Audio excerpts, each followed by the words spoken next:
सोचिए, एक ऐसा खेल जिसके 29 अलग अलग रूल बुक हों और सारे नियम एक दूसरे को काटते हों। सुनने में ही कंफ्यूजिंग लगता है ना? कुछ ऐसा ही हाल था भारत के लेबर लॉज का। लेकिन अब ये सब बदल रहा है। तो चलिए देखते हैं कि ये उलझा हुआ जाल कैसे एक सीधी साधी सुव्यवस्थित प्रणाली में बदल रहा है। और यही थी सबसे बड़ी दिक्कत। भारत का जो लेबर लॉ सिस्टम था वो कोई एक कानून नहीं था, बल्कि 29 अलग अलग केंद्रीय कानूनों का एक मकड़ जाल था। आप सोचिए, नियम एक दूसरे से टकरा रहे हैं, जिससे कंपनी और कर्मचारियों दोनों के लिए बस कंफ्यूजन ही कंफ्यूजन था। तो इस मकड़ जाल का हल क्या निकाला गया? सरकार ने इस पूरे कॉम्प्लेक्स वेब को लिया और उसे समेटकर सिर्फ 4, जी हां, सिर्फ 4 बड़े कोड्स में बदल दिया। 29 से सीधे 4 पर। यह एक बहुत बड़ा बदलाव है। तो सवाल ये है कि आखिर ये 4 कोड्स हैं क्या, और ये दशकों पुरानी उलझी हुई गांठ को सुलझाते कैसे हैं? यही इस पूरे रिफॉर्म की नींव है। इनका मकसद है दशकों पुराने कानूनों को आज की जो फास्ट पेस्ड इकोनॉमी है उसके लिए तैयार करना। इन्हें आप 4 पिलर्स की तरह समझिए। पहला, द कोड ऑन वेजेस, जो सैलरी सिस्टम को सिंपल बनाता है। दूसरा, the code on social security, जो ज्यादा से ज्यादा लोगों को एक सेफ्टी नेट देता है, उन्हें फॉर्मल दायरे में लाता है। तीसरा, द इंडस्ट्रियल रिलेशंस कोड, जो नियमों में फ्लेक्सिबिलिटी लाता है। और चौथा, ओएश कोड, जो हमारे वर्क प्लेसेस को मॉडर्नाइज करता है। ये चारों मिलकर पूरे सिस्टम को बदलने के लिए तैयार हैं। अब देखिए, कोई भी बड़ा बदलाव तभी काम करता है जब सब लोग एक ही भाषा बोलें, है ना? इन कोड्स का सबसे बुनियादी लेकिन शायद सबसे जरूरी कदम यही है, कुछ जरूरी शब्दों की एक स्टैंडर्ड परिभाषा बनाना जो चारों कोड्स पर लागू हो। और इससे सबसे बड़ी जीत क्या हुई? अब वेतन यानी वेजेस, कर्मचारी यानी एम्प्लॉई, या नियोक्ता यानी एम्प्लॉयर जैसे शब्दों का मतलब हर कानून में बिल्कुल एक जैसा होगा। इससे क्या होता है? सारी कंफ्यूजन खत्म। कंपनियों और वर्कर्स दोनों के लिए समझना और पालन करना बहुत आसान हो जाता है कि नियम आखिर कहता क्या है। चलिए अब उस हिस्से पर आते हैं जो हम सबको सीधे तौर पर असर करता है, हमारी सैलरी, हमारे बेनिफिट्स और हमारी सोशल सिक्योरिटी। अच्छा, अब ये जो नई वेतन की परिभाषा है, ये गेम चेंजर है। पहले क्या होता था? कंपनियां बेसिक सैलरी कम रखकर अलाउंस बढ़ा देती थी, लेकिन अब एचआरए और बोनस जैसे जो भी एक्स्ट्रा कंपोनेंट्स हैं, वो टोटल सैलरी के 50% से ज्यादा नहीं हो सकते। इसका सीधा मतलब यह है कि अब आपकी बेसिक सैलरी कम से कम 50% होगी। और इससे क्या होगा? आपका प्रोविडेंट फंड, ग्रेच्युइटी और दूसरे सोशल सिक्योरिटी बेनिफिट्स बढ़ जाएंगे। मतलब टेक होम सैलरी की कैलकुलेशन में पूरी तरह से क्लैरिटी आ जाएगी। अगला बड़ा कदम है एक नेशनल फ्लोर वेज। मतलब अब केंद्र सरकार एक न्यूनतम मजदूरी तय करेगी, एक बेसलाइन सेट करेगी, और कोई भी राज्य सरकार इससे कम मिनिमम वेज तय नहीं कर पाएगी। ये एक तरह से देश के हर मजदूर के लिए एक सेफ्टी नेट का काम करेगा। पेमेंट को लेकर भी अब नियम बहुत सख्त हो गए हैं।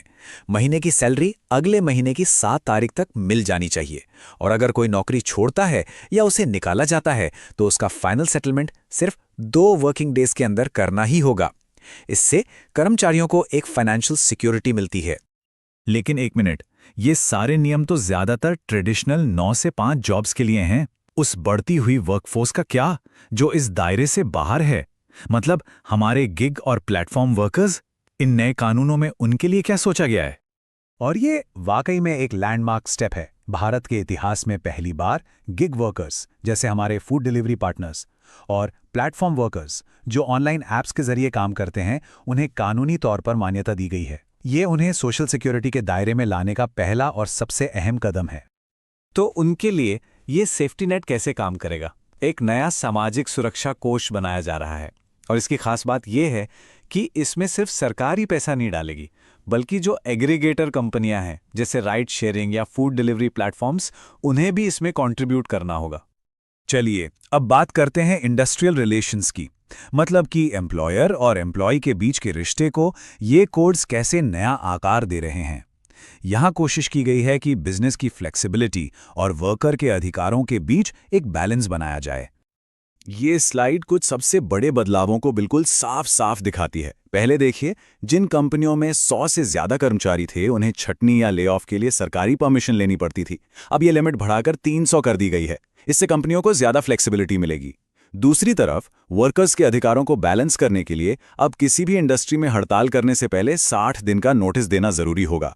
और हाँ, अब कई सारी यूनियनों की जगह एक सिंगल नेगोशिएटिंग यूनियन होगी, जिससे बातचीत की प्रक्रिया आसान और ज्यादा असरदार हो सके। अब OSH कोड यानी कि वर्कप्लेस सेफ्टी और हेल्थ कोड भी कई जरूरी अपग्रेड्स लेकर आया है। कंपनियों के लिए अब कई सारे रजिस्ट्रेशन की जगह सिर्फ एक ही रजिस्ट्रेशन होगा। महिलाओं को उनकी सहमति और जरूरी सुरक्षा उपायों के साथ नाइट शिफ्ट में काम करने की इजाजत होगी। हर कर्मचारी को अपॉइंटमेंट लेटर और सैलरी स्लिप देना अब मैंडेटरी है। और तो और कर्मचारियों के लिए मुफ्त सालाना हेल्थ चेकअप भी जरूरी कर दिया गया है।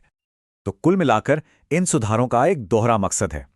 एक तरफ कंपनियों को ज्यादा फ्लेक्सिबिलिटी दी जा रही है ताकि ईज ऑफ डूइंग बिजनेस बढ़े, और दूसरी तरफ वर्कर्स के लिए ज्यादा सुरक्षा और बेहतर सुविधाएं दी जा रही हैं, जैसे कि अनिवार्य हेल्थ चेकअप और गिग वर्कर्स के लिए सोशल सिक्योरिटी।